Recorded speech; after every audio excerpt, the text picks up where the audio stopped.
সুপ্রিয় মৎস্য চাষী ও ভাই ও বন্ধুরা, আপনাদেরকে সকলকে আমন্ত্রণ ও শুভেচ্ছা এমপিস চ্যানেলের পক্ষ থেকে। হ্যাঁ ভিউয়ার্স, এখানে যে মাছগুলো দেখতেছেন ভিয়েতনামি কই মাছ। অতএব এই ভিয়েতনামি কই মাছগুলো চাষ করবেন কিভাবে, পুকুরে নিয়ম অনুযায়ীভাবে মাছগুলো চাষ করতে হবে। এই ভিয়েতনামি কই মাছের ক্ষেত্রে বৈশিষ্ট্য রয়েছে, মাছগুলো আপনার যদি বেশি পরিমাণ এবং কি ঘনত্ব হয়ে যায় তাহলে মাছগুলো আক্রান্ত থাকে। তার মাধ্যমে রয়েছে ভিয়েতনামি কই মাছের ক্ষেত্রে পুকুরে পানি কতটুকু রাখতে হবে।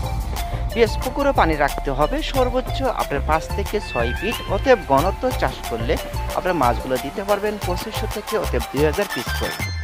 এই মাছগুলো বাজারজাত করতে পারবেন প্রতিদিনে এবং কি অ্যাভারেজে আপনার 2.5 থেকে 3 মাসের ভিতরে বাজারজাত করতে পারবেন অনায়াসে। এই মাছের খাদ্য প্রতিদিন করে আপনি 2 বার করে খাবার ব্যবহার করতে হবে, অতএব পরিবেশন করতে হবে। তার মাধ্যমে রয়েছে খাদ্যতে আপনার গুণাগুণ অতএব থাকতে হবে, যা খাদ্যর পরিমাণ 35% কিংবা 40% প্রোটিন থাকলেই যথেষ্ট। এর মাধ্যমে দেখা গেছে ভিয়েতনামের খাবার হিসাবে কই মাছের বৈশিষ্ট্য হলো শুটকি গুঁড়া যত পরিমাণ বেশি ব্যবহার করবেন ততই মাছগুলো আরও দ্রুত গতিতে বাড়বে। মাছের খাদ্যতে কোনো রকম ঘাটতি করবেন না, পুকুরে অনায়াসে পানি রাখবেন 4 থেকে 5 ফিট। অতএব মাছগুলো যখন বড় হয়ে যাবে 8টা থেকে 10টা কেজি আসবে, কিংবা সেই সময় পানি আপনার রাখতে হবে 8 থেকে 9 ফিট। 8 থেকে 9 ফিট পানি রাখার কারণ হলো মাছগুলো ঘনত্বের মাধ্যমে আরও দ্রুত গতিতে মাছগুলো বাড়বে, আপনার খাদ্যর পরিমাণ খুবই কম লাগবে।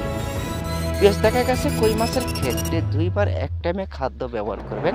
যে খাবারের পরিমাণ মূল্য অতএব যদি থাকে বাজারগত 70 থেকে 80 টাকা, সেই খাদ্য আপনারা নিজে উৎপাদন করে খাবার ব্যবহার করতে পারেন। খাদ্যর উৎপাদন কিভাবে করতে পারবেন তার জন্য রয়েছে ভিয়েতনামি কই মাছের ক্ষেত্রে যে পুকুরে মাছগুলো ছাড়বেন, ছাড়ার পূর্বে 1 মাস পরে আপনার কিছু পরিমাণ গোবর ব্যবহার করতে হবে। গোবরটা দিতে হবে 15 দিন পর পর। আপনি 20 কেজি অতএব পরিমাণের গোবর ব্যবহার করবেন, তাহলে দেখতে পারবেন খাদ্যর উৎপাদন হয়ে গেছে।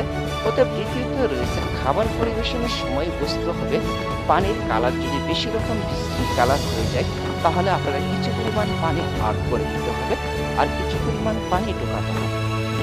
তাহলে আপনার পুকুরের পরিচর্যা হয়ে গেল, মাছগুলো সুস্থ সবল হয়ে গেল।